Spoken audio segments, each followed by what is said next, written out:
Hello friends, কেমন আছো সবাই? দেখো আমি সেই ফ্যাসা মাছ নিয়েছিলাম। ফ্যাসা মাছ বেগুন দিয়ে ঝোল করব। তো ওই জন্য প্রথমে ফ্যাসা মাছগুলো নুন হলুদ দিয়ে ভালো করে মাখিয়ে রেখে দিয়ে ভেজে নিলাম। দিয়ে ফ্যাসা মাছগুলো তুলে নেব।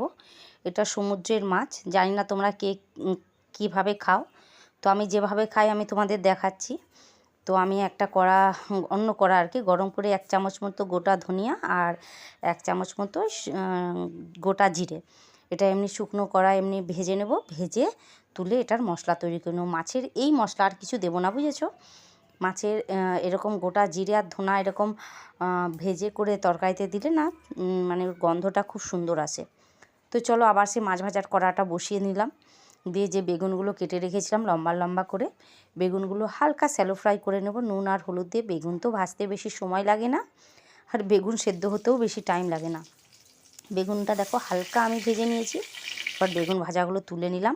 এবার ওই কড়াতে অবশ্যই কালো জিরে, এখানে কিন্তু কালো জিরেই ফোড়ন দেবে, কেন সাদা জিরে ভালো লাগবে না। কালো জিরে, শুকনো লঙ্কা, কাঁচা লঙ্কাটাও দেবে ঝালের জন্য প্রয়োজন, আর শুকনো লঙ্কাটা দিলাম জাস্ট ফ্লেভারের জন্য। শুকনো লঙ্কাতেও ঝাল হবে, একটাই শুকনো লঙ্কা দিলাম। লঙ্কাগুলো ভেজে আমি একটা টমেটো কুচি করে রেখেছিলাম, টমেটোটা তেলে দিয়ে দিলাম এবং লবণ আর হলুদ দিয়ে টমেটোটা ভালো করে একটু ভেজে নেব।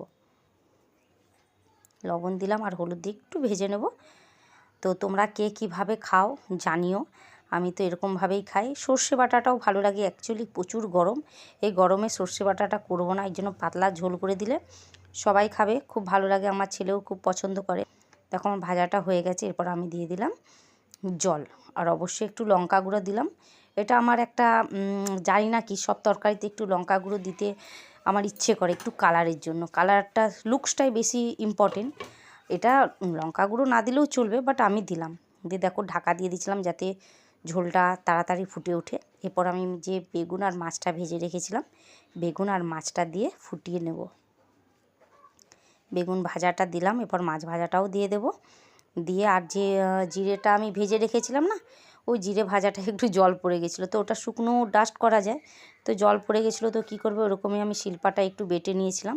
দিয়ে ওই জিরে আর ধনেটা বাটাটাও এর মধ্যে এখন দিয়ে দেবো। এরকম ঝোলটা ফোটার পর ওই মশলাটা দিলে খেতে ভালো লাগে আর কি, গন্ধটা থাকে, জিরে ভাজার গন্ধ, জিরে আর গোটা ধনের। মাছগুলো সব ঝোলের মধ্যে চুবিয়ে নিলাম এবং ওই ভাজাটাও দিয়ে দিলাম, মশলাটা আর কি দিয়ে। পর ফুটিয়ে উঠলেই নামিয়ে নেব, বাস। এর মধ্যে আর কিচ্ছু দিতে হবে না। কারো বাড়িতে যদি ধনিয়া পাতা থাকে তো দিতে পারো, না দিলেও কোনো অসুবিধা নাই। দেখো হয়ে গেছে রান্না রেডি। এরপরে এই মাছের ঝোল দিয়েই মোটামুটি খাওয়া কমপ্লিট হয়ে যাবে। তো তোমাদের কীরকম লাগলো জানিও। চলো টাটা। দেখো লঙ্কা গুঁড়োর জন্য কালারটা কি সুন্দর এসছে। বাই।